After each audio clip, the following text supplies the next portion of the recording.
Innal hamdalillah nahmaduhu wa nasta'inuhu wa nastaghfiruhu wa nastahdihi wa na'udzu billahi min shururi anfusina wa min sayyiati a'malina man yahdihillahu fala mudhillalah wa man yudlilhu fala hadiyalah.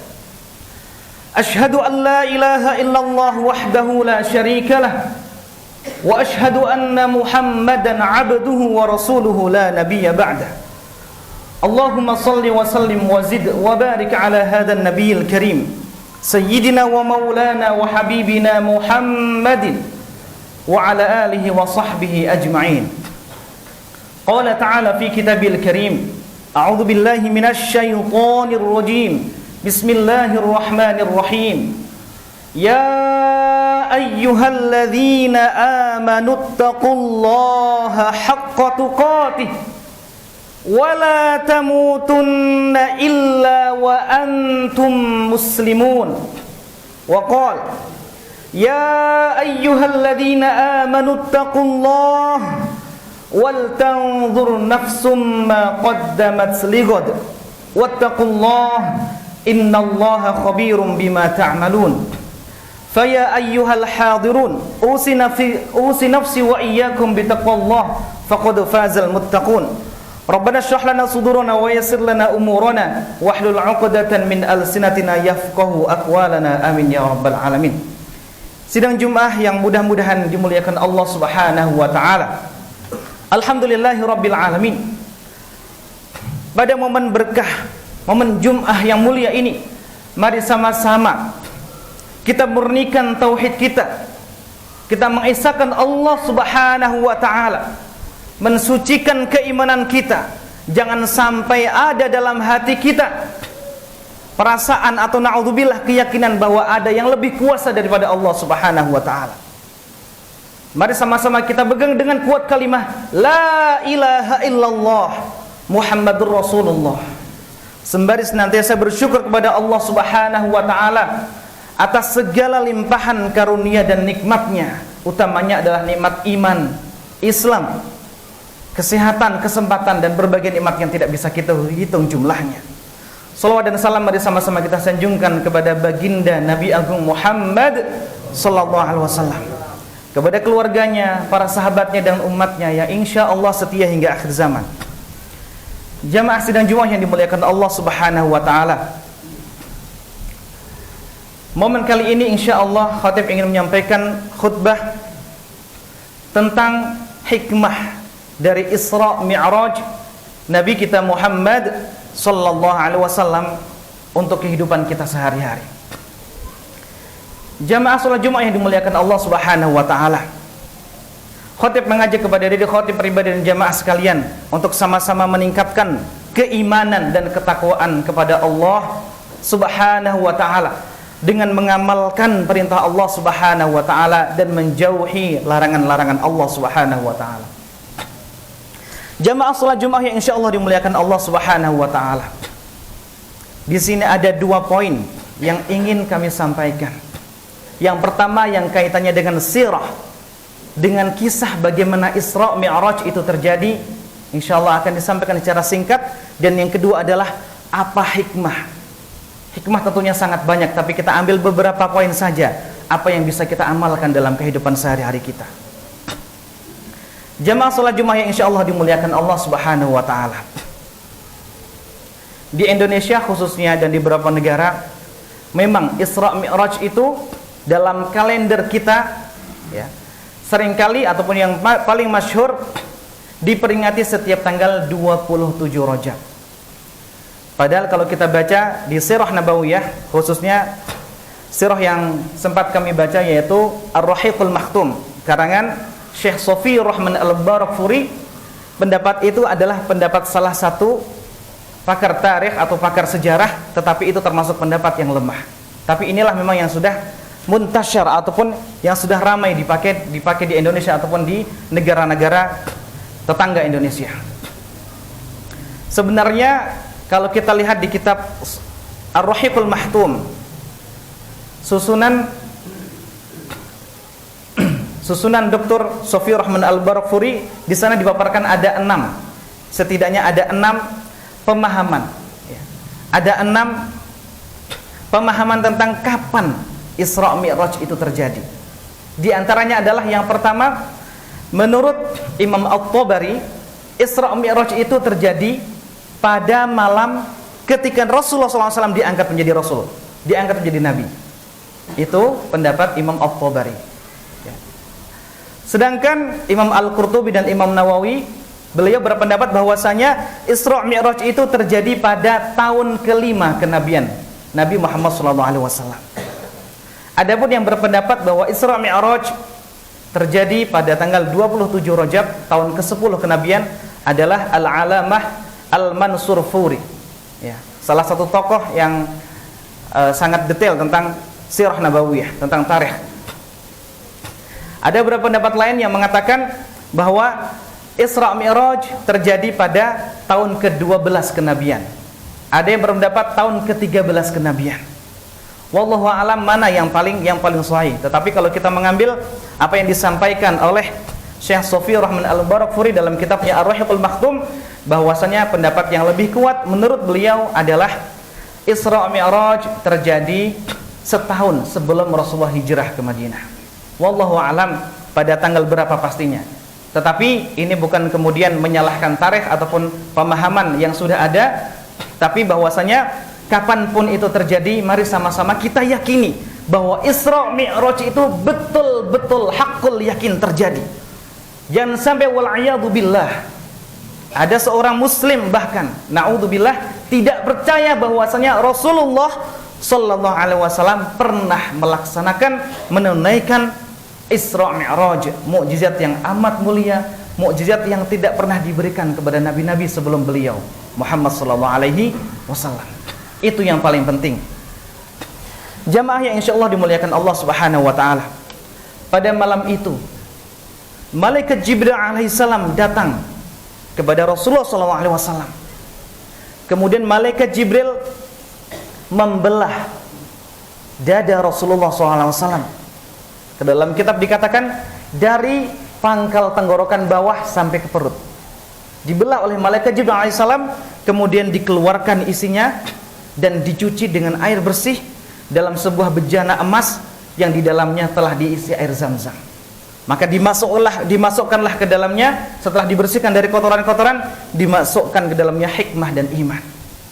Setelah itu ditutup rapat oleh malaikat Jibril alaihissalam. Kemudian telah disiapkan sebuah kendaraan yang amat istimewa yang kita tidak pernah melihatnya, tapi kita mungkin bisa mereka-reka seperti apa bentuk kendaraan tersebut, yang dinamakan buraq, ya. Kendaraan itu dalam hadis disebutkan buraq itu lebih besar daripada keledai, tapi lebih kecil daripada bagol atau kuda, ya. Buraq ini berjalan, satu lompatan itu adalah lompatan sejauh mata memandang, ya. Maka dalam sekejap mata dari Masjidil Haram ke Masjidil Aqsa, ya, hanya sekejap mata sampai. Sebagaimana Allah firmankan dalam surah Al-Isra ayat 1, A'udzubillahi minasyaitonirrajim, Bismillahirrahmanirrahim. Subhanalladzi asra bi'abdihi lailan minal masjidil haram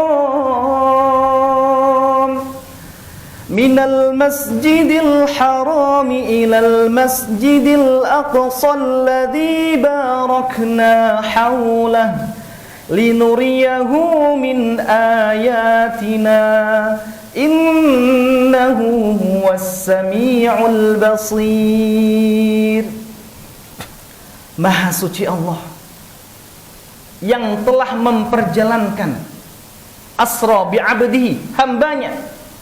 Siapa? Nabi Muhammad sallallahu alaihi wasallam.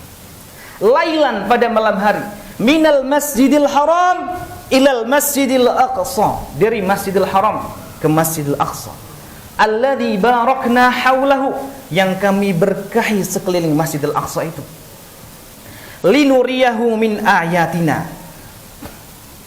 Perlu kita pahami baik-baik, linuriyahu min ayatina, untuk menampakkan kepada Nabi Muhammad SAW, kepada hambaku ayat-ayat tanda-tanda kebesaran kami Allah Subhanahu wa taala. Innahu huwas samiul basir.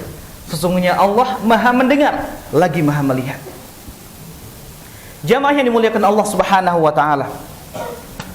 Rasulullah SAW ketika perjalanan Isra menaiki Burak bersama malaikat Jibril alaihissalam, sampai pada malam itu juga tidak berapa lama sampai ke Masjidil Aqsa. Sampai di Masjidil Aqsa beliau menambatkan Buraknya di salah satu pintu Masjidil Aqsa ataupun tiang Masjidil Aqsa, kemudian masuk masjid, kemudian beliau mengimami salat para anbiya. Maka Allah hadirkan di situ para nabi-nabi dari zaman Nabi Adam alaihissalam sampai Nabi Isa alaihissalam. Dan beliau menjadi imam, khatamul anbiya wa imamul mursalin. Maka nabi kita adalah penutup dari seluruh nabi-nabi yang pernah diutus oleh Allah Subhanahu wa taala, dan imam, pemimpin para nabi-nabi itu. Maka kita patut berbangga, bersyukur kita dijadikan Allah Subhanahu wa taala termasuk umat dari pimpinan para nabi, yaitu Nabi Agung Muhammad sallallahu alaihi wasallam. Jamaah yang dimuliakan Allah Subhanahu wa taala, selepas beliau melaksanakan salat dengan para nabi, kemudian beliau keluar pintu, dan di sana telah menunggu Jibril alaihissalam membawa 2 cawan yang isinya apa? Yang pertama isinya khamr, yang satu isinya susu. Kemudian Rasulullah SAW memilih susu. Maka apa kata malaikat Jibril? Kamu telah memilih fitrah, maka umatmu insya Allah akan berada pada jalan yang benar. Atau kama qala sallallahu alaihi wasallam. Atau kama qala Jibril alaihissalam. Maka jamaah yang muliakan Allah Subhanahu wa taala, setelah proses itu terjadi, bersama malaikat Jibril alaihissalam Rasulullah mi'raj. Rasulullah naik ya ke langit. Mulai dari saf pertama. Di saf pertama Rasulullah dan malaikat Jibril ya berjumpa dengan Nabi Adam alaihissalam. Ya. Bapak dan nenek moyang kita semuanya. Di langit yang kedua, beliau berjumpa dengan Nabi Isa alaihissalam dan Nabi Yahya alaihissalam. Di langit ketiga, beliau berjumpa dengan Nabi Yusuf alaihissalam. Di langit keempat, beliau berjumpa dengan Nabi Idris alaihissalam. Di langit kelima, beliau berjumpa dengan Nabi Harun alaihissalam. Di langit keenam, beliau berjumpa dengan Nabi Musa alaihissalam. Dan di langit ketujuh, beliau berjumpa dengan kakek beliau, ayah beliau, yaitu Nabi Ibrahim alaihissalam. Ketika itu beliau ternyata sedang bersandar di Baitul Ma'mur. Apa itu Baitul Ma'mur? Baitul Ma'mur adalah Ka'bah yang ada di sana. Kalau Ka'bah yang ada di dunia ini adalah Ka'bah yang ada di Arab Saudi sana. Tapi ada namanya Baitul Ma'mur. Ya. Baitul Ma'mur adalah Ka'bah yang ada di langit sana, yang setiap hari dimasuki oleh 70.000 malaikat. Dan setelah masuk, malaikat itu tidak pernah kembali lagi. Artinya apa? Jumlah malaikat adalah, silahkan dikalikan berapa hari jumlah yang pernah ada di dunia ini, dikali 70.000 malaikat. Maka mungkin jumlah malaikat jauh lebih banyak daripada jumlah manusia. Wallahu a'lam bishawab. Jamaah yang insyaallah dimuliakan Allah Subhanahu wa taala. Setelah itu Rasulullah SAW naik ke Sidratil Muntaha.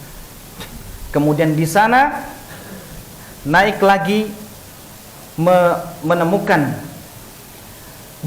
proses yang amat mulia, yaitu berjumpa dengan Allah Subhanahu wa taala.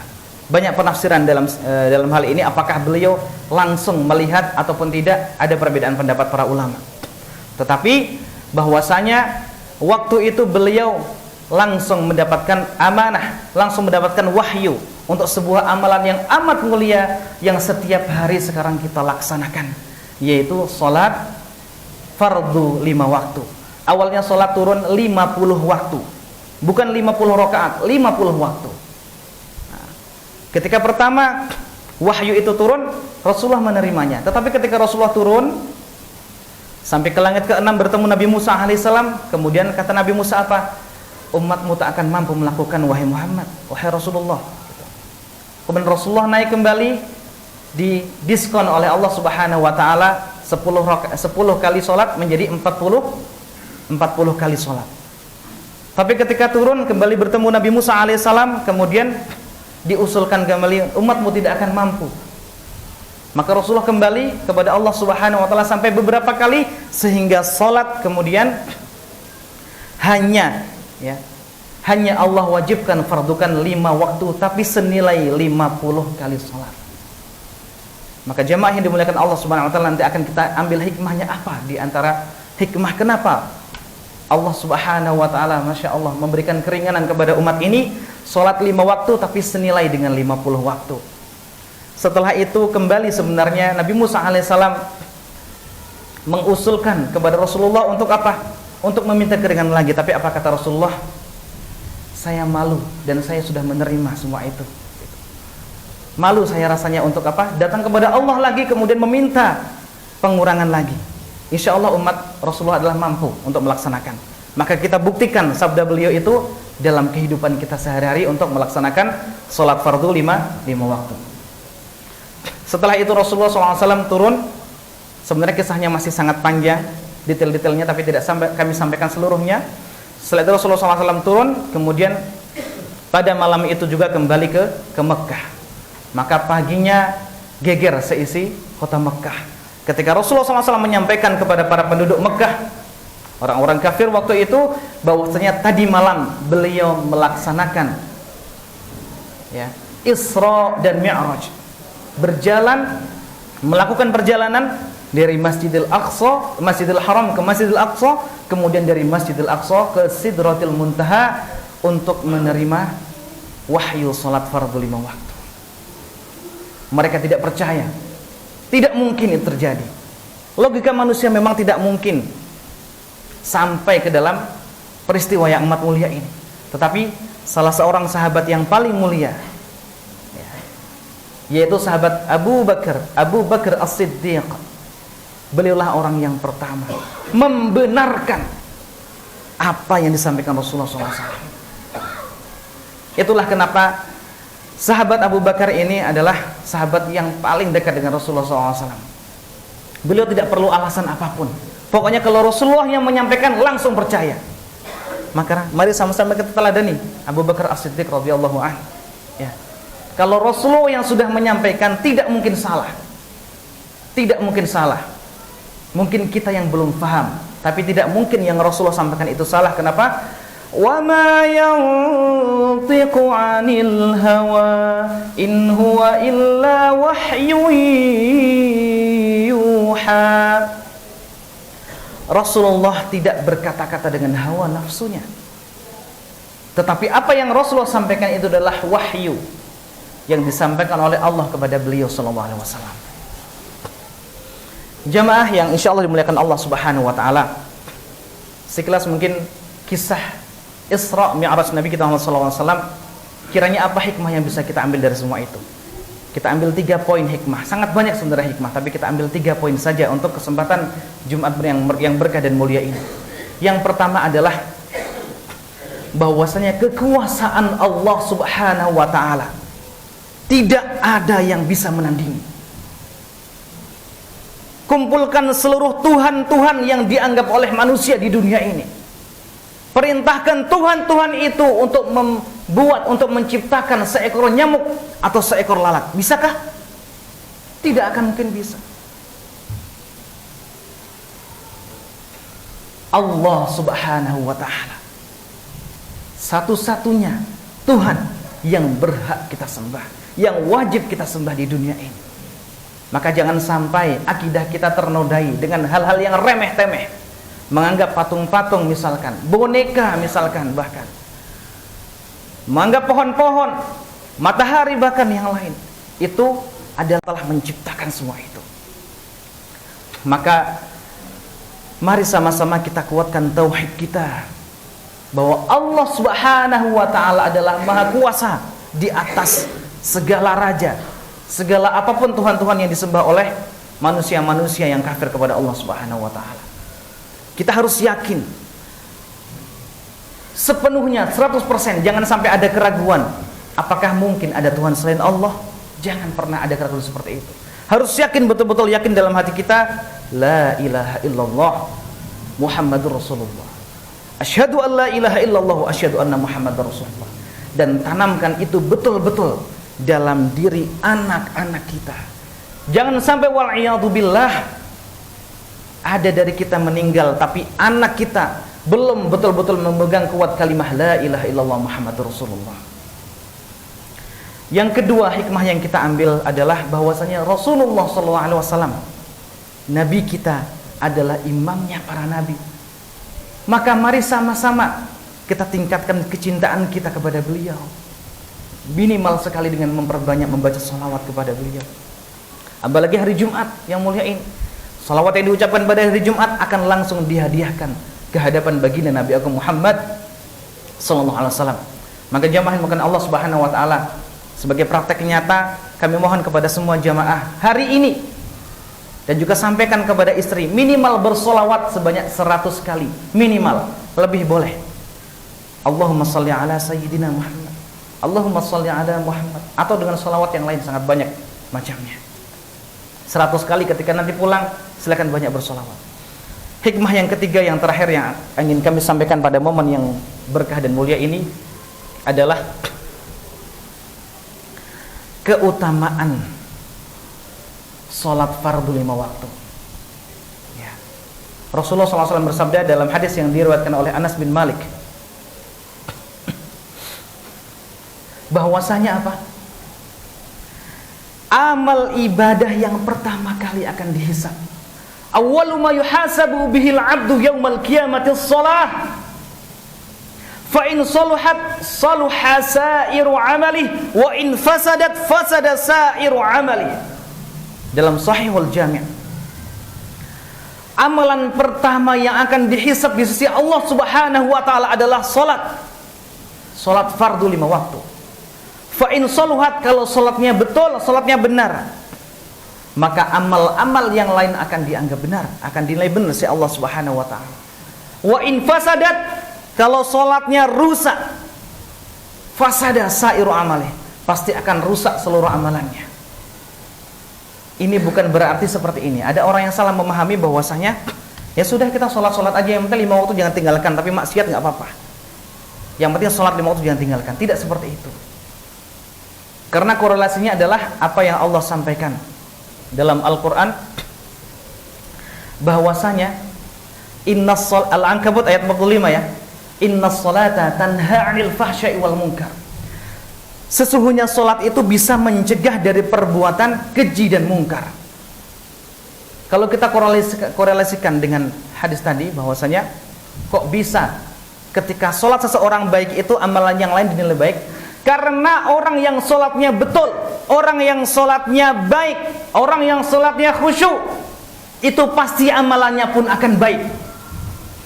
Tapi orang yang sholatnya tidak khusyuk, orang yang sering melalaikan sholatnya, maka amalan hariannya pun seringkali dipengaruhi ataupun ditunggangi oleh syaitan. Maka orang yang sholatnya baik pasti amalan harinya baik. Tapi kalau ada seseorang amalan harinya kurang baik, teliti bagaimana sholatnya. Maka jamaah yang dimuliakan Allah SWT, sebelum kami tutup khutbah pertama ini, mari sama-sama kita bermuhasabah diri bagaimana untuk menjadikan sholat kita khusyuk. Qad aflahal mu'minun alladzina hum fi sholatihim khashi'un. Yang jadi pertanyaan untuk kita, pasangan kita dan anak-anak kita, sudah berapa persen dari bacaan sholat itu yang kita pahami maknanya? Dari takbir Allahu Akbar sampai Assalamualaikum warahmatullah, berapa persen hingga detik ini yang kita pahami dari bacaan sholat itu? Masing-masing bisa menilai diri sendiri. Ada yang mungkin merasa 20%, 40%, 50%, 60%, 80%, dan mungkin ada yang 100%. Bagi yang merasa masih jauh, maka mulai hari ini tingkatkan. Baca apa arti dari sholat itu. Bagaimana kita menghadap Allah, tapi kita tidak tahu apa yang sedang kita minta kepada Allah Subhanahu wa ta'ala. Bagaimana sholat akan khusyuk, sedangkan kita tidak tahu apa yang sedang kita baca. Seperti burung beo yang berkata-kata, dia tidak tahu apa yang sedang dikatakannya. Wal'iyadzubillah. Demikian jamaah yang dimuliakan Allah Subhanahu wa taala, khutbah pertama ini semoga bisa meningkatkan keimanan dan ketakwaan kita kepada Allah Subhanahu wa taala. Barakallahu li wa lakum fil Qur'anil azim wa nafa'ani wa iyyakum bima fihi minal ayati wa dzikril hakim. Wa taqabbalallahu minni wa minkum tilawatahu innahu huwas samiul alim. Fastaghfiruh innahu kana ghaffar.